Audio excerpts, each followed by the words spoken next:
Hello student, आप सभी का स्वागत है मेरी YouTube channel study with DP में। तो दोस्तों आज हम लोग करेंगे जाके यूपी बोर्ड 2025 में कक्षा 10 में पूछा गया पेपर, ठीक है ना। मैथ के पेपर का सॉल्यूशन करेंगे जाकर, ठीक। जैसे कि हम लोग एक बैच पढ़े ना, 0 to हीरो बैच, वो तो हमारे उसकी क्लास से चल ही रहे हैं, ठीक। आज हम लोग करेंगे जाके कि 2025 में कक्षा 10 का आया हुआ पेपर यूपी बोर्ड का, ठीक है ना। तो आज हम लोग MCQ करेंगे जाके, और मैं आप लोग बता रहा हूँ जैसे कि 7 पेपर होते हैं जाके, है ना।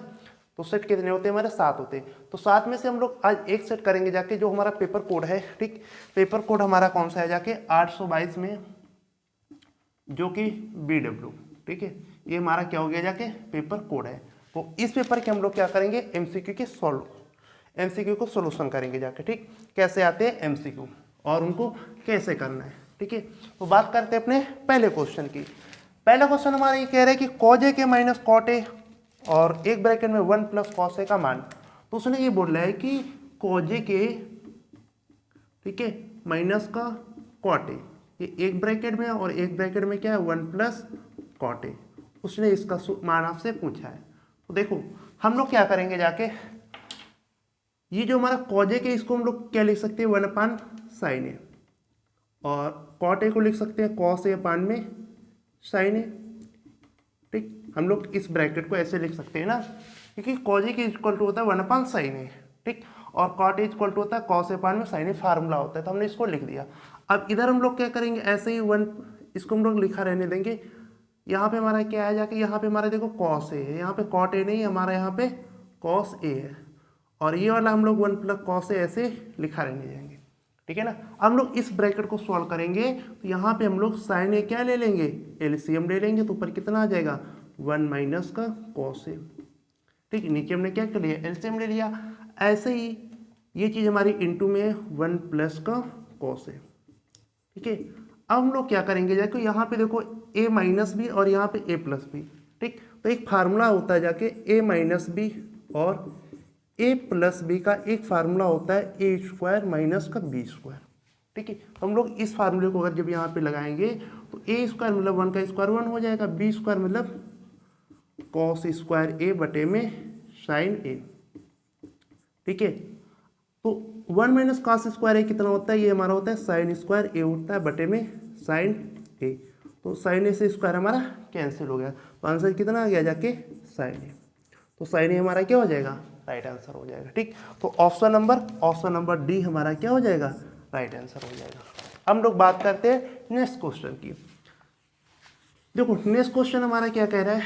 नेक्स्ट क्वेश्चन हमारा ये कह रहा है कि किसी पास से को एक बार फेंका जाता है तो एक विषम संख्या के आने की प्रायिकता, ठीक। तो इसका सॉल्यूशन क्या होगा? इसका आंसर होगा जाके 1/2।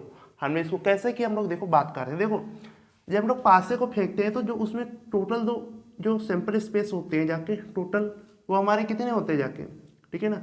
वो होते हैं जाके या तो 1 2 3 4 5 6, इनको हम लोग बोलते हैं पासे पे टोटल इतने नंबर होते हैं जाके। अगर हम लोग पासे को एक उछालेंगे तो इतने नंबर आ सकते हैं जाके, ठीक है ना। हम लोग एक NA निकाल लेंगे जाके, ठीक। तो यहाँ से हम लोग NS निकालते, NS हमारा कितना आ गया जाके? 6 आ गया। 1 2 3 4 5 6, ठीक। तो NS कितना होगा? 6 हो गया। अब देखो उसमें विषम संख्या क्या क्या होती है? विषम संख्या, ठीक। विषम संख्या कौन कौन है जाके, ठीक। विषम की संख्या हमारी 1 3 और 5 है। तो उसने हमसे विषम संख्या का पूछा है जाके, तो हम लोग क्या कर लेंगे जाके? विषम संख्या को हम लोग, ये हमारा क्या हो जाएगा? NA हो जाएगा। क्या हो जाएगा? NA। कितने? 1 2 3। देखो टोटल जो संभव परिणाम होते हैं उनको हम लोग S कहते हैं, ठीक। 6 होते हैं जाके, मतलब कि आउटकम इतने आ सकते हैं। तो उसको हम लोग टोटल नंबर्स को हम लोग क्या बोलते हैं? NS, ठीक है। अब हम लोग क्या बोलते हैं? Number of sample space.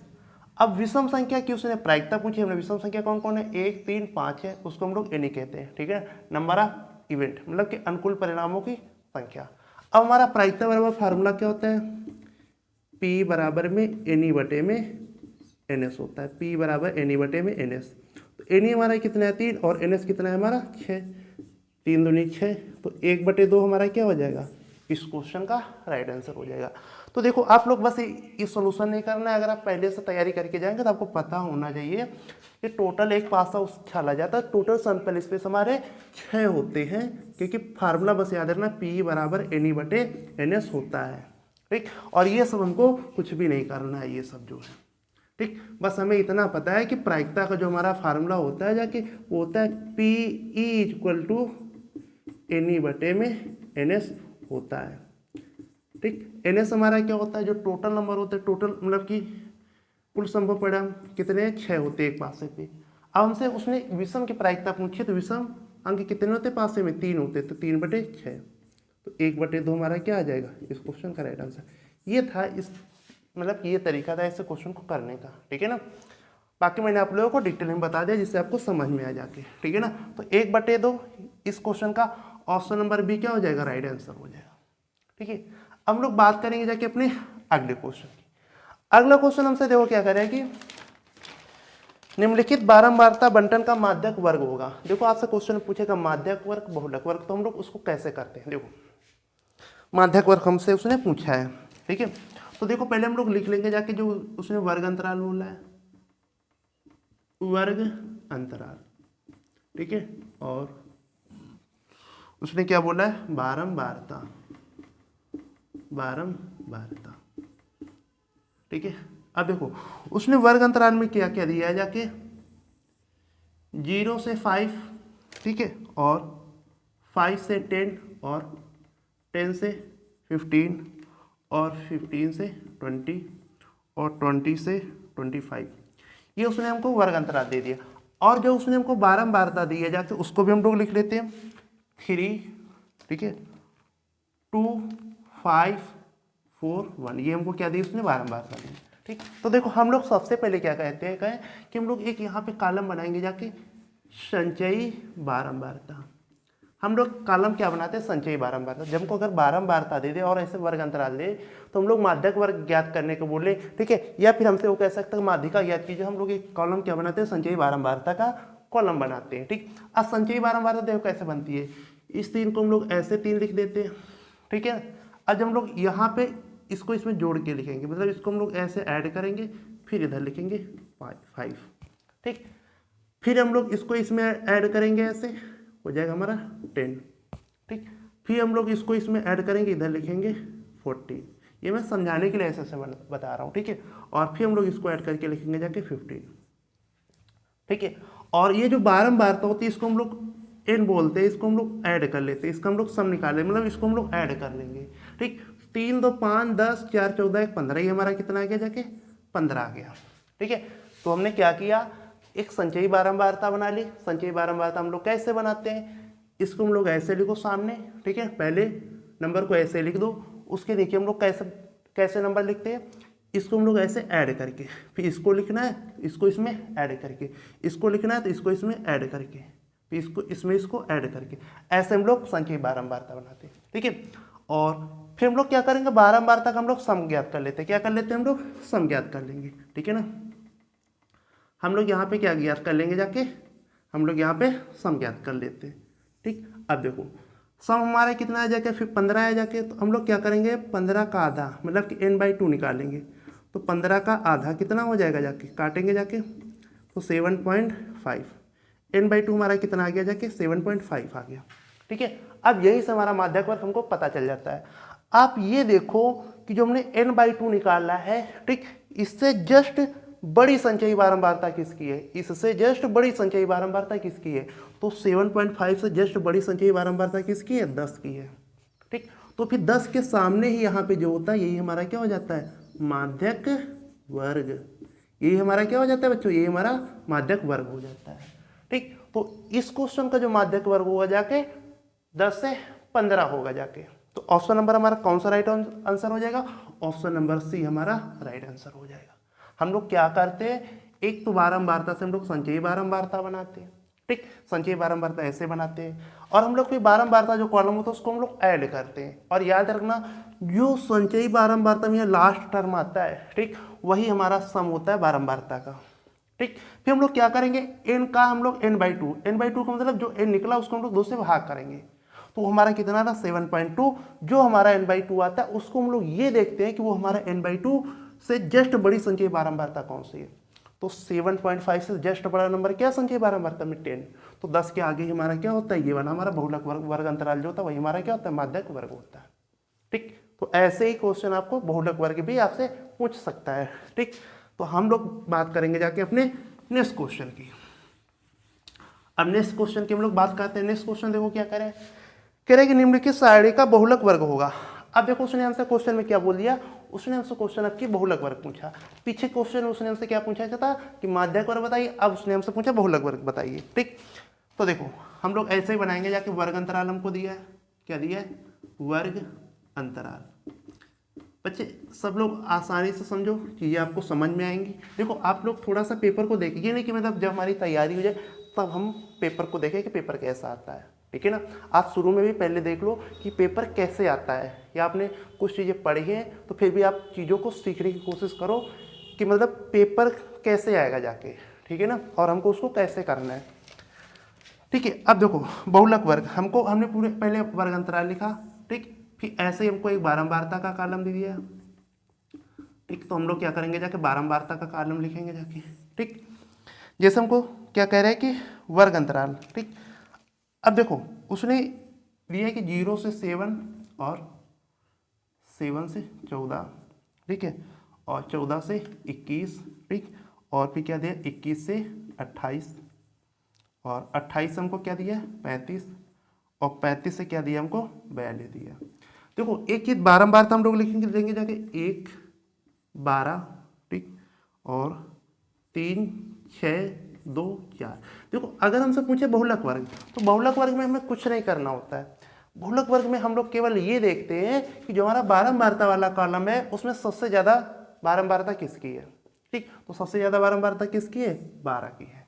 किसकी है सबसे ज्यादा बारंबारता, बहुलक वर्ग में हम लोग क्या, देखो माध्यक वर्ग में तो हम लोग n/2 देखते थे, संचयी बारंबारता बनाते थे, फिर हम लोग n/2 देखते थे किस संचयी बारंबारता के अंदर है, मतलब कि उससे जस्ट बड़ी संचयी बारंबारता क्या है। लेकिन जब हमसे क्वेश्चन वो पूछ दे कि बहुलक वर्ग बताइए, तो बहुलक वर्ग देखो क्या होता है। बहुलक वर्ग के लिए हम लोग जाते हैं सीधा बारंबारता में, और बारंबारता में देखते हैं कि किसकी बारंबारता सबसे अधिक है। तो सबसे अधिक बारंबारता ये 12 है ना। ठीक है ना, तो अब हम लोग क्या जाएंगे जाके 12 सबसे अधिक बारंबारता वाले के सामने ही जो वर्ग अंतराल होता है वही हमारा क्या होता है बच्चों, वही हमारा होता है जाके बहुलक वर्ग होता है। तो इसका बहुलक वर्ग कितना आ जाएगा 7 से 14। तो ऑप्शन नंबर हमारा कौन सा हो जाएगा, ऑप्शन नंबर हमारा डी इस क्वेश्चन का राइट आंसर हो जाएगा। ठीक, तो ऐसे हम लोग ज्ञात करते हैं बहुलक वर्ग। ठीक है, तो आपने दो चीजें पढ़ ली कि बहुलक वर्ग कैसे निकाला जाता है और माध्यक वर्ग कैसे निकाला जाता है। ठीक है, चलेंगे हम लोग अपने अगले क्वेश्चन की ओर। अगला देखो क्वेश्चन हमसे क्या कह रहा है कि उसने 5 नंबर क्वेश्चन दिया है कि एक पास से, ठीक, एक बच्चे के पास ऐसा पासा है जिसके फलकों पर निम्नलिखित अक्षर अंकित हैं। ठीक, अब वो हमसे क्या करें ABCDEA। ठीक, अब देखो इसमें ABCDEA।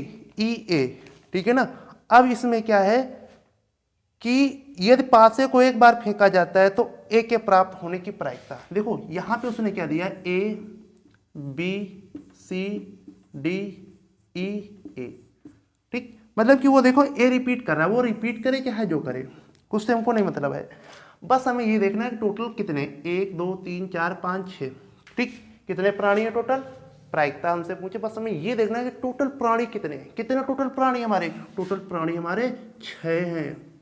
ठीक, और हमसे उसने प्रायिकता किसकी पूछी है, किसकी प्रायिकता हमसे पूछी है, उसने हमसे ए की प्रायिकता पूछी है। तो ए कितने हैं उसके अंदर, 2 हैं, तो हम लोग उसको 2 से भाग कर देंगे, तो 2/3, तो 1/3 हमारा क्या हो जाएगा, राइट आंसर हो जाएगा।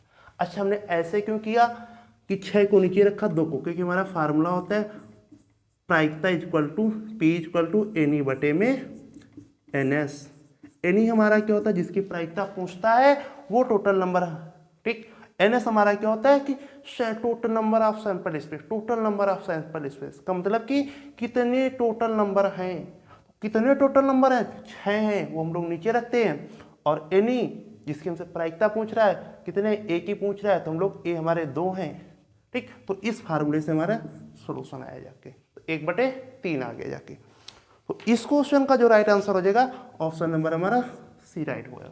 ठीक है, तो बात करेंगे हम लोग अपने अगले क्वेश्चन की ओर। ठीक, 1 मिनट, इस क्वेश्चन का जो राइट आंसर होगा ऑप्शन नंबर बी हो जाएगा। ठीक है ना, हमने पहले वाला परीक्षा वाले का क्वेश्चन ऑप्शन बता दिया था। ठीक, 1/3। तो चलते हैं हम लोग अपने नेक्स्ट क्वेश्चन की ओर। नेक्स्ट क्वेश्चन हमारा क्या कह रहा है कि यदि cot थीटा बराबर 8/15 है तो साइन थीटा का मान क्या होगा। देखो उसने ये बोला है कि यदि cot थीटा बराबर 8/15 है, ठीक है, तो हमसे वो क्या कह रहे हैं कि साइन थीटा का मान बताना है। तो देखो होता क्या है बच्चों कि एक हम लोग समकोण त्रिभुज बनाते हैं ऐसे। ठीक है, समकोण त्रिभुज हम लोग बनाते हैं। ये मान लिया कोण हमने थीटा ले लिया। ठीक है, तो थीटा के सामने हमारा क्या होता है, लंब होता है। ठीक, और जो 90 डिग्री कोण होता है उसके सामने हमारा क्या होता है, ये कर्ण होता है। ठीक है, और ये जो दूसरा बचता है ये हमारा बेस होता है। ठीक, मतलब कि आधार होता है। ठीक है, अच्छा cot थीटा बराबर फार्मूला क्या होता है, cot थीटा बराबर फार्मूला होता है आधार बटे लंब। cot थीटा बराबर क्या बच्चों फार्मूला होता है, आधार बटे लंब। तो आधार हमारा कितना है, 8 है। ठीक है, और लंब हमारा कितना है, 15 है। ठीक है, तो हम लोग अब क्या करेंगे जाके कि एक पाइथागोरस वृत्त में, मान लिया कि हमारा त्रिभुज क्या है, त्रिभुज ABC है। तो हम लोग त्रिभुज ABC में हम लोग क्या लगाएंगे, त्रिभुज ABC में हम लोग क्या करेंगे जाके एक पाइथागोरस प्रमेय लगाएंगे। पाइथागोरस प्रमेय, पाइथागोरस प्रमेय सब बच्चों को पता होगी, 9th में पढ़ी होगी ना। ठीक, क्या होती है जाके देखो पाइथागोरस प्रमेय ये होती है कि जो कर्ण का स्क्वायर होता है वो लंब के स्क्वायर प्लस आधार के स्क्वायर के इक्वल के योग के बराबर होता है। ठीक है ना, तो कर्ण हमको मान लो यहाँ पे निकालनी है। ठीक है, कर्ण हम पहले निकाल लेंगे जाके, इधर उड़ लग जाएगा उधर स्क्वायर रह जाएगा। लंब का स्क्वायर, लंब हमारा कितना है, अच्छा यहाँ पे लंब हमारा 15 है तो 15 का स्क्वायर हो जाएगा। आधार हमारा कितना है, 8 है तो 8 का स्क्वायर। अच्छा 15 का स्क्वायर कितना होता है, 225, और ऐसे 8 का स्क्वायर हमारा कितना होता है, 64। हम लोग जब इसको ऐड करेंगे तो ये हमारा कितना आ जाएगा, 289, 289 का वर्गमूल ले लेंगे तो कर्ण हमारा कितना आ गया, 289 वर्गमूल 17 होता है। ठीक, तो कर्ण हमारा कितना आ गया जाके, कर्ण हमारा 17 आ गया। ठीक है, हमसे उसने पूछा है साइन थीटा। साइन थीटा बराबर बच्चों क्या होता है, लंब बटे कर्ण। साइन थीटा बराबर बच्चों क्या होता है, लंब बटे कर्ण। तो लंब हमारा कितना है, 15 है, और कर्ण हमारा कितना है, 17। तो 15/17 इस क्वेश्चन का राइट आंसर हो जाएगा। ये था क्वेश्चन का करने का तरीका। ठीक, ये तरीका लेकिन बच्चों एग्जाम में नहीं है। इस तरीके से आप क्वेश्चन करेंगे एग्जाम में तो आप 3-4 मिनट आराम से ले लेंगे। ठीक, कुछ ट्रिपलेट होते हैं, ठीक है ना, तो आप जब हमसे पूरी चीजें कंप्लीट करेंगे जाके, अभी तो मैंने आप हमसे ज़्यादा, क्योंकि अभी मैंने कुछ ज़्यादा पढ़ा ही नहीं है, बस एक चैप्टर अभी हमने हाई स्कूल का कंप्लीट किया है जाके। ठीक है, लेकिन आप जब हमसे आप चीज़ें कंप्लीट कर लेंगे तो आप इस तरीके से एग्जाम में पेपर नहीं करेंगे। ठीक है ना, आप लोग बस ये याद रखना जाके कि एक ट्रिपलेट होता है, कुछ ट्रिपलेट होते हैं वो याद कर लेना। जैसे कि 3, 4, 5 का ट्रिपलेट होता है। ठीक है ना, बहुत सारे ऐसे ट्रिपलेट होते हैं कि मान लिया कि सबसे बड़ी भुजा हमारी हमेशा कर्ण होती है। ट्रिपलेट में हमारी सबसे बड़ी भुजा क्या होती है, कर्ण होती है। ऐसे हमारा होता है एक 8, 15 और 17 का ट्रिपलेट होता है। ठीक, ये हमारे होते हैं ट्रिपलेट होते हैं। ठीक है, बस मैं यहाँ पे थोड़ा पेपर का सोल्यूशन करा रहा हूँ तो ज़्यादा चीज़ें नहीं डिस्कस कर सकता, वरना इसी में सारा टाइम चला जाएगा ना। तो देखो अगर हमारा 8 फार्मूले में आधार हमारा 8 है, लंब हमारा 15 है, तो कर्ण हमारा ऑटोमेटिक 17 होगा जाके, क्योंकि ट्रिपलेट होता है एक 8, 15, 17 में एक रिलेशन होता है जाके, तो हमारा यहाँ पे कर्ण कितना होगा, 17 हो जाएगा। और हमें फार्मूला पता है साइन थीटा बराबर कितना होता है, लंब बटे कर्ण। साइन थीटा बराबर कितना होता है, साइन थीटा बराबर हमसे पूछ रहा तो वो हमारा क्या था, लंब बटे कर्ण होता है। लंब तो हमारा 15 है, कर्ण हमारा कितना है, 17 है। ये क्वेश्चन भी नहीं लिखना है, ये भी नहीं करना है, मन में ही आंसर देना है बिना पेन और कॉपी के। ठीक, मुश्किल का आपको 10 सेकंड लगेगा। ठीक, कि 8/15 आधार बटे लंब है, आधार 5 है, 15 लंब है। ठीक है, तो कर्ण कितना होगा, 17। साइन थीटा बराबर पूछ रहा है तो लंब बटे कर्ण, लंब 15 है बटे 17, 15/17 हमारा राइट आंसर हो जाएगा। ठीक, तो ये है एग्जाम में करने का तरीका। ठीक, तो ऑप्शन नंबर सी हमारा क्या हो जाएगा, राइट आंसर हो जाएगा। तो बच्चों आपको भी ऐसे ही एग्जाम में क्वेश्चन को करना है जाके। ठीक, देखो मैं बस आप लोग पेपर करा रहा हूँ। ठीक, अभी बस मैंने एक चैप्टर कंप्लीट किया है। ठीक है, आप उसको तैयार कीजिए, धीरे धीरे हम लोग सारी मैथ को 3-4 महीने में ख़त्म कर लेंगे जाके। ठीक, उसके बाद पेपर के कम से कम 2-3 महीने पहले, 3-4 महीने पहले आप सिलेबस को मैं कंप्लीट करा दूंगा। मतलब कि कम से कम 2 महीने पहले, पेपर के 3 महीने पहले मैं आपको सिलेबस को 2 बार करा दूंगा। ठीक है, रिवीजन भी करा दूंगा। उसके बाद हम लोग करेंगे जाके धड़ाम, मतलब क्वेश्चनों को सोल्यूशन देंगे, बस 5-5, 10-10 सेकेंड में MCQ सॉल्व करेंगे। ठीक है, अब हम लोग बात करेंगे अगले क्वेश्चन की। अगला क्वेश्चन हमसे कह रहे हैं कि cos x 60 डिग्री का मान। तो cos x 60 डिग्री का मान कितना होता है? cos x 60 डिग्री का मान होता है हमारा 2 होता है, सॉरी 2/√3 होता है। हम साइन के याद रखते हैं, साइन 60 का मान कितना होगा? √3/2। cos जो उसका उल्टा होता है। ठीक, तो ऑप्शन नंबर ए क्या हो जाए? ऑप्शन नंबर ए इस क्वेश्चन का राइट आंसर हो जाएगा। ठीक है, तो चलते हैं हम लोग अपने अगले क्वेश्चन की तरफ। अगला क्वेश्चन हमसे देखो क्या करें, cos x स्क्वायर थीटा बटे sec स्क्वायर थीटा। देखो का मान अगर हम लोग देखें कि cos x स्क्वायर थीटा बटे sec स्क्वायर थीटा, देखो हम लोग इसको cos x स्क्वायर थीटा को क्या लिख सकते हैं? 1/sin स्क्वायर थीटा लिख सकते हैं ना, और 1/ जो sec स्क्वायर थीटा है।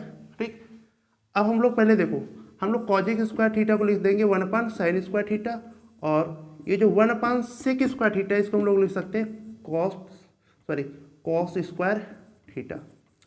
अब हमारा जो cos स्क्वायर थीटा और बटे में sin स्क्वायर थीटा हो जाएगा, वो हमारा क्या होता है?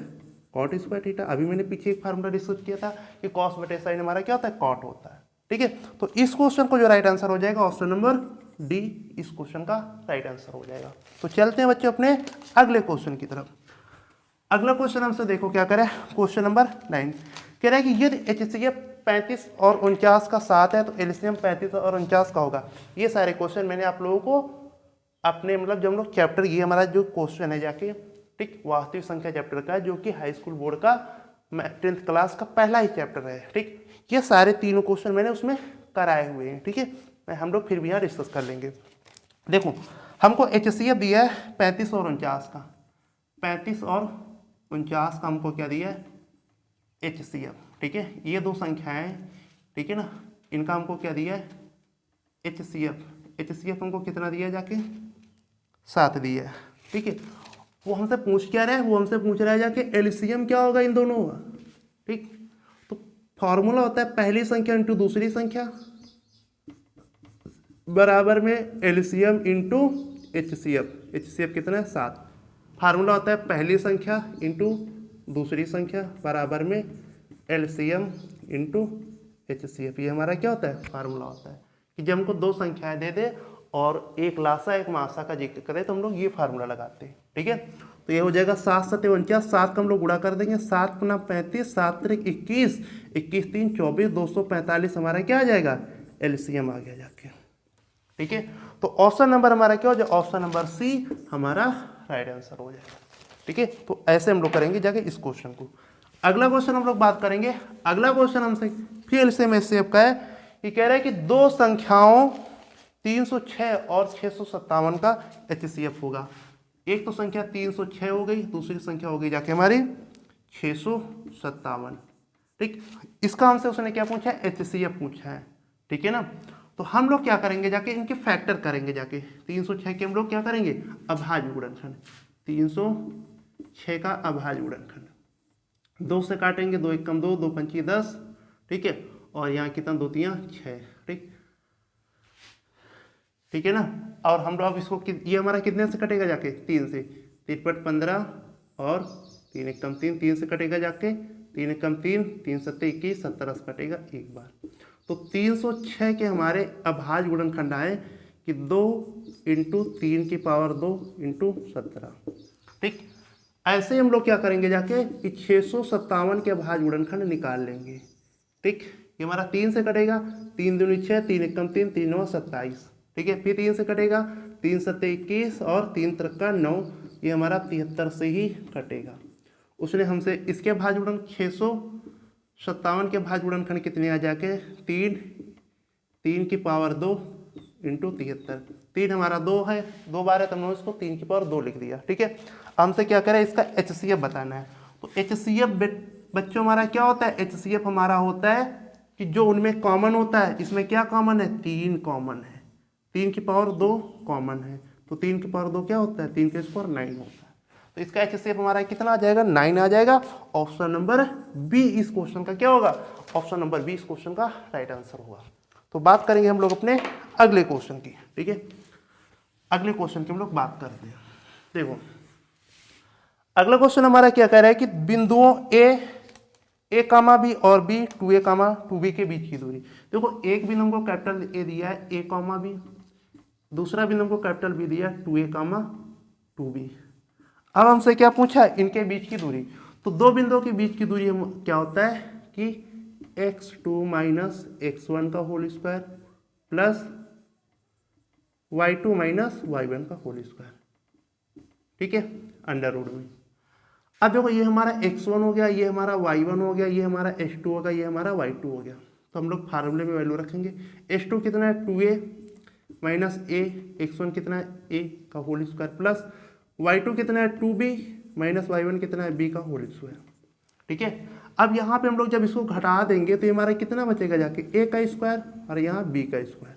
तो under root a square plus b square हमारा क्या हो जाएगा, इस क्वेश्चन का राइट आंसर हो जाएगा ऑप्शन नंबर ए। ये हमारी क्या हो जाएगी, दो बिंदुओं के बीच की दूरी हो जाएगी। ठीक है, तो बात करेंगे हम लोग अपने नेक्स्ट क्वेश्चन की। देखो नेक्स्ट क्वेश्चन बच्चों हमारा क्या कह रहा है, नेक्स्ट क्वेश्चन हमारा ये बोल रहा है, अगला क्वेश्चन कह रहा है कि ये 5 सेंटीमीटर त्रिज्या वाले एक वृत्त के बिंदु P पर स्पर्श रेखा, ठीक है, PQ केंद्र O से जाने वाली एक रेखा बिंदु से बिंदु Q पर इस प्रकार मिलती है कि PQ बराबर 12 सेंटीमीटर। तो OQ की लंबाई ज्ञात कीजिए। देखो एक 5 सेंटीमीटर त्रिज्या का कोई एक वृत्त है। ठीक है, ये मान लो कि 5 सेंटीमीटर त्रिज्या का एक वृत्त है, इसका केंद्र क्या है, O है। ठीक, अब मान लिया कि ये कोई स्पर्श रेखा है जो कि ऐसे जा रही है। ठीक है, ये हमने मान लिया कि जो स्पर्श रेखा है कोई ऐसे जा रही है। ठीक है, अब याद रखना जाके कि ये जो अगर हम लोग स्पर्श बिंदु पर, ठीक है ना, त्रिज्या ऐसे मिलाते स्पर्श बिंदु से, ठीक, ये केंद्र से डाला गया लंब स्पर्श रेखा पर क्या होता है, मतलब कि लंबवत होता है। ठीक है ना, तो ये हमारा 90 डिग्री बनता है। ये मान लिया कोई स्पर्श बिंदु P है, यहाँ पे कोई बिंदु P है। वो कह रहा है कि जब हम लोग OQ जो होती है इसको मिलाते हैं, ठीक, तो उसने ये बोला है कि इसकी त्रिज्या तो 5 सेंटीमीटर है। ठीक, मतलब कि OP हमको कितनी दी है, 5 दी है। ठीक है, और हमको क्या दिए PQ हमको कितनी दी है, 12 दी है। ठीक, तो ये कर्ण ही तो हो गया जाके, 90 डिग्री बनना है जब, तो ये लंब हो गया, आधार ये कर्ण हो गया। अभी मैंने आपको बोला था ट्रिपलेट होते हैं कुछ, जैसे 5, 12, 13 का भी एक होता है। अगर ये 5 ये 12 है तो ये 13 हो गया। ठीक, बस त्रिभुज क्या होना चाहिए, समकोण त्रिभुज होना चाहिए। ठीक है ना, तो OQ कितनी हो जाएगी, OQ हमारी आ जाएगी जाके 13 सेंटीमीटर। तो ऑप्शन नंबर बी क्या हो जाएगा, राइट आंसर हो जाएगा। मैं बस वही आपको चीज़ें बता रहा हूँ, ये फिगर विगर कुछ नहीं बताने, इतनी मैं प्रैक्टिस कर दूंगा, इतनी प्रैक्टिस करा दूंगा। ठीक है, कि आप खुद बस 1 सेकंड में, ठीक है ना, वरना आप इसको पाइथागोरस पर में से करो 5 मिनट 3-4 मिनट तो आप आराम से ले लोगे। ठीक है ना, और फिर जब लास्ट में जब थ्योरिकल चीज़ें करोगे जाके बड़े बड़े क्वेश्चन, वहाँ कहोगे सर टाइम नहीं मैनेज हुआ। ठीक, तो आप चीज़ों को उसी तरीके से पहले प्रिपेयर करके जाओ ना। अब देखो अगला क्वेश्चन क्या करें कि यदि त्रिभुज ABC तथा त्रिभुज DEF में एंगल B बराबर एंगल E, तो वे त्रिभुज समरूप होंगे यदि, देखो उसने ये बोला है कि त्रिभुज ABC, ठीक है, और एक त्रिभुज क्या है, ठीक है, त्रिभुज ABC हम बना लेते हैं। ये मान लो कि A है, ये B है, ये C है, और एक त्रिभुज उसने क्या बोला है DEF, हम लोग त्रिभुज DEF बना लेते हैं, DEF। ठीक, वो क्वेश्चन में क्या करे कि एंगल B बराबर एंगल E, उसने ये बोला है कि एंगल B बराबर में एंगल E, ये कोण और ये कोण दोनों बराबर हैं। ठीक है, अब देखो एक रिलेशन होता है समरूप त्रिभुज की, मतलब कि एक प्रॉपर्टी होती है कि भुजा कोण भुजा, ठीक है ना, SAS प्रॉपर्टी। ठीक है ना, तो इसमें देखो ये हमारी क्या हो गई जाके, भुजा हो गई जाके ये, अगर दो एंगल बराबर हैं और वो त्रिभुज मतलब कि समरूप हैं, तो ये जो कोण को बनाने वाली भुजाओं का जो अनुपात होता है वो समान होता है। ये जो कोण को बनाने वाली भुजाओं का अनुपात है ये क्या होगा जाके, समान होगा।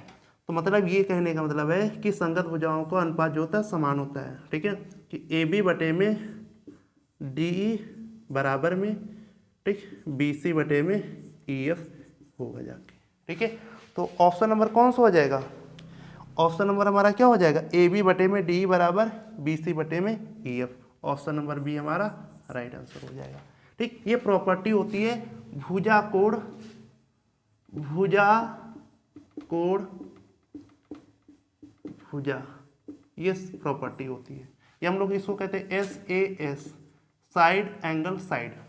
ठीक, अगर कोई मान लो कोण बन दो समरूप मतलब कि संगत कोण ये दो बराबर है कोई, तो उनको जो बनाने वाली भुजाएं होती है उन कोणों को, उनका अनुपात क्या होता है, मतलब कि वो समानुपातिक भुजाएं होती हैं। ठीक है ना, तो इस क्वेश्चन को जो right answer option number 20 question का राइट आंसर हो जाएगा।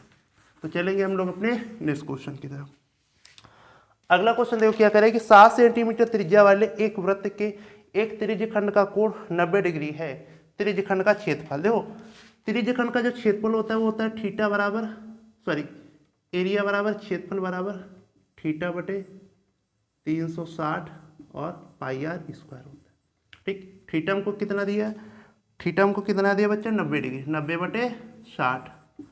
ठीक, पाई के रूप में आंसर आ रहा है, तो पाई को हम लोग ऐसे लिखेंगे आर स्क्वायर, आर की वैल्यू कितनी दी है 7 सेंटीमीटर, तो 7 × 7 हो जाएगा। ठीक है, ये हमारा 0 0 का 360 होता है यहाँ पे। ठीक है, तो 9 चौक 36 मतलब 4 आ गया जाके, तो यहाँ से कितना आ जाएगा, ठीक, यहाँ हमारा कितना 7 7 49, 1 मिनट, पाई के रूप में आंसर आ रहा है, पाई के रूप में आंसर नहीं आ रहा है, मतलब हम लोग पाई का मान यहाँ पे रख सकते हैं, यहाँ पे हम लोग पाई का मान रख सकते हैं। ठीक है, पाई का मान हम लोग कितना रखेंगे जाके 22 बटे 7, 7 से 7 एक कैंसिल हो गया, और अगर हम लोग इसको 2 से काटे इसको 11 हो जाएगा, और 11 7 हमारा हो जाएगा 77 और बटे में 2। 77 का आधा कितना होता है 7, 2 3 6 17, 2 8 16, 38.5 हमारा क्या हो जाएगा वर्ग सेंटीमीटर, हमारा राइट आंसर हो जाएगा। ठीक है ना, या सेंटीमीटर स्क्वायर। तो ऑप्शन नंबर सी इस क्वेश्चन का राइट आंसर होगा। ठीक है, तो बच्चे हम लोग चलेंगे अपने नेक्स्ट क्वेश्चन की ओर। नेक्स्ट क्वेश्चन हमारा देखो क्या कह रहा है कि एक खिलौना 4 सेंटीमीटर त्रिज्या वाले एक शंकु के आकार का है। कह रहा है कि एक खिलौना 4 सेंटीमीटर त्रिज्या वाले एक शंकु के आकार का है, जो उसी त्रिज्या वाले एक अर्धगोले पर अध्यारोपित है। यदि शंकु की तिर्यक ऊंचाई 12 सेंटीमीटर है तो खिलौने का संपूर्ण पृष्ठीय क्षेत्रफल होगा। देखो मैं थोड़ा फिगर समझा रहा हूँ। मान लिया कि ये अर्धगोला है, एक अर्धगोला है, ठीक है ना। अब इसी अर्धगोले के ऊपर एक हमारा क्या रखा है, ऐसे हमारा एक शंकु रखा हुआ है, ठीक, ऐसे हमारा एक शंकु रखा हुआ है, ठीक। तो ये हमारा एक खिलौना बना है इस प्रकार का। अब देखो उसने अर्धगोले की तिर्यक ऊंचाई कितनी दी है उसने अच्छा 4 सेंटीमीटर त्रिज्या। अब इसकी त्रिज्या कितनी दी है अर्धगोले की, 4 सेंटीमीटर दी है, और अर्ध शंकु की तिर्यक ऊंचाई कितनी दी है 12 सेंटीमीटर, ठीक है ना। तो देखो जो खिलौने का कुल वक्र पृष्ठीय क्षेत्रफल होगा वो क्या होगा जाके, अर्धगोला है तो अर्धगोले का वक्र पृष्ठीय क्षेत्रफल कितना होता है 2 पाई आर स्क्वायर, ये हो जाएगा, प्लस ये शंकु का वक्र पृष्ठीय क्षेत्रफल कितना होता है पाई आर एल होता है, ठीक है। अब हम लोग यहाँ से क्या कर लेंगे, हमारा पाई के रूप में आंसर आ रहा है ना, हमारा आंसर पाई के रूप में आ रहा है, तो हम लोग यहाँ से पाई कॉमन कर लेंगे, ठीक है। तो हमारा 2 और आर का मान कितना रखेंगे जाके 4 का स्क्वायर, प्लस पाई कॉमन हो गया 4 इंटू एल का मान कितना है 12, तो पाई और ये हमारे कितना 2 इंटू 4 का स्क्वायर 16 प्लस का 48, ठीक है ना। ये 12 चौको 48 हो जाएगा, ये 16 दूनी 32, ये हमारा कितना हो 16 दूनी 32 आ जाएगा, 32 48 कितना हो जाएगा 50, तो 50 पाई इस क्वेश्चन का क्या हो जाएगा राइट आंसर आ जाएगा 50 पाई वर्ग सेंटीमीटर, ठीक है, 50 पाई वर्ग सेंटीमीटर, ठीक है। एक मिनट 32 और 48 तो 80 होगा ना, हमने गलत जोड़ दिया, बस केवल 2 को ही जोड़ दिया ना, 80 पाई सेंटीमीटर स्क्वायर, ठीक। तो ऑप्शन नंबर डी इस क्वेश्चन का राइट आंसर होगा बच्चों, ठीक है। हम लोग बात करेंगे अपने नेक्स्ट क्वेश्चन की। अगला क्वेश्चन देखो हमारा क्या कह रहा है। अगला क्वेश्चन हमारा ये बोल रहा है कि द्विघात बहुपद x square plus 7x plus 12 के शून्यांक होंगे। देखो x square plus 7x plus 12 के शून्यांक, ठीक है ना। तो देखो हम लोग क्या करेंगे, इसके गुणनखंड कर लेंगे। एक्स स्क्वायर 12 को तोड़ेंगे कि 7 मिल जाए ना, तो 4 3 12 4x प्लस का 3x, और इनको ऐसा मतलब तोड़ो 7 को कि मतलब 12 मिल जाए गुणनखंड में प्लस 12। अब हम लोग यहाँ पे क्या करेंगे, जाके x कॉमन कर लेंगे, ठीक। हम यहाँ से क्या कर लेंगे, जाके x कॉमन कर लेंगे। अब जब हमने x कॉमन कर लिया बराबर 0 कर लो इधर, तो बचा जाके x प्लस का 4, यहाँ पे प्लस का 3 कॉमन कर लिया तो x प्लस का 4 बचा। अब हम लोग x प्लस 4 कॉमन कर लेंगे तो हमारा x प्लस का 3 बच जाएगा, ठीक। जब हम लोग तो यही हमारे क्या हो जाएंगे, शून्यांक। अच्छा शून्यांक पूछा है, तो जब हम लोग x प्लस 4 को 0 के बराबर रखेंगे तो x बराबर माइनस का 4 एक आंसर आ गया, ठीक। और जब हम लोग x प्लस 3 को 0 के बराबर रखेंगे तो x बराबर हमारा माइनस का 3 आंसर आ गया। तो हमारा शून्यांक कितने आ गए, माइनस का 4 कामा माइनस का 3, ठीक। तो क्या आप इस तरीके से एग्जाम में क्वेश्चन को करेंगे, ऐसे क्वेश्चन आपको नहीं करना है, ठीक। ये क्यों तरीका हम लोग करेंगे, जाके हम लोग देखो कैसे चीज़ों को करेंगे। हम लोग बारी बारी से ऑप्शन रखेंगे। जैसे हम लोग को पहला ऑप्शन दिया है -4 कामा -3 दिया है, ठीक। तो हम लोग क्या करेंगे, जाके ये तो एक तरीका होता है, ठीक। इस तरीके से सभी बच्चे करते, आप इस तरीके से मत करो, ठीक है ना। हम लोग पहले ऑप्शन को इसमें रखेंगे, ठीक है ना। तो अगर इसका मान 0 आ जाएगा, अगर इन ऑप्शनों को रखने से इसका मान 0 आ रहा है तो ये हमारा आंसर राइट हो जाएगा। जैसे कि हम लोग x बराबर जब यहाँ -4 रखेंगे तो -4 का स्क्वायर प्लस 7 इंटू माइनस का 4 प्लस का 12, ये 16 हो जाएगा और ये 28 हो जाएगा प्लस का 12, 12 28 और ये 28, 16 12 28 तो ये 28 महीना कट जाएगा 0, ठीक। मतलब 4 तो हमारा सिद्ध हो गया। अब हम लोग 3 को भी ऐसे चेक कर लेंगे। ऐसे हम लोग क्या करेंगे, 3 को भी चेक कर लेंगे। यहाँ पे 3 रखेंगे, यहाँ पे माइनस का 3 रखेंगे, मतलब ठीक। तो -3 का स्क्वायर 9 और माइनस का 21, 7 तारीख 21 प्लस का 12, तो 12 9 कितना हो जाएगा 21 प्लस का माइनस का 21, से भी 0 आ गया। तो जिस भी ऑप्शन से दोनों आंसर उस इक्वेशन को सेटिस्फाई कर रहे वही क्वेश्चन में राइट आंसर है। ये बताने में हमको टाइम लग रहा है, आप बस ये मन में ही चीज़ें कर सकते हैं, ठीक है ना। हम लोग चीज़ों को इस तरीके से एग्जाम में करते हैं जाके। तो चलेंगे हम लोग अपने नेक्स्ट क्वेश्चन की तरफ, ठीक है। अगला देखो क्वेश्चन हमको क्या करे कि रैखिक समीकरण युग्म x प्लस वाई बराबर 14 x माइनस वाई का हल होगा, ठीक है। देखो जैसे x प्लस वाई बराबर 14 और x माइनस वाई बराबर 2, ठीक। अब वो हमसे क्या करे कि का हल होगा, मतलब कि उसने हमसे x की वैल्यू पूछी और हमसे उसने y की वैल्यू हमसे पूछी है। समीकरण 1 समीकरण 2, समीकरण 1 में 2 को घट जोड़ो, ऐसे करोगे सवाल, ऐसे थोड़ी करना है, ऐसे कार्य किया जाता है। s का मान निकालना है, 14 और 2 को जोड़ दिया 16, उसका आधा 8, ठीक। y का मान निकालना है, ठीक। तो इसमें से इसको घटा दिया, इसमें से हमने इसको घटा दिया, तो कितना बचा जाके 12, 12 का आधा 6, आगे जाके आंसर, ठीक। तो इस क्वेश्चन के क्या राइट आंसर होंगे, जगह ऑप्शन नंबर बी इस क्वेश्चन का राइट आंसर होगा। x बराबर 8 y बराबर 6। सर जी ये कैसे कर दिया, ऐसे कैसे आंसर आ गया, जाके कुछ किया ही नहीं आंसर ही आ गया, ऐसा ही होता है, ठीक है ना। मतलब कि ऐसे ही आपको एग्जाम में चीजें करनी है जाके, ठीक है ना।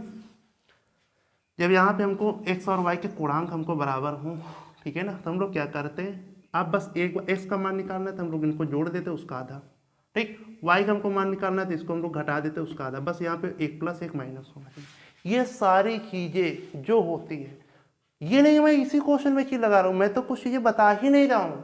अगर मैं उस तरीके से बताने लगा अभी चीजें, ठीक, मैंने पढ़ाई क्या है तो आपको चीजें समझ में आएंगी, ठीक है ना।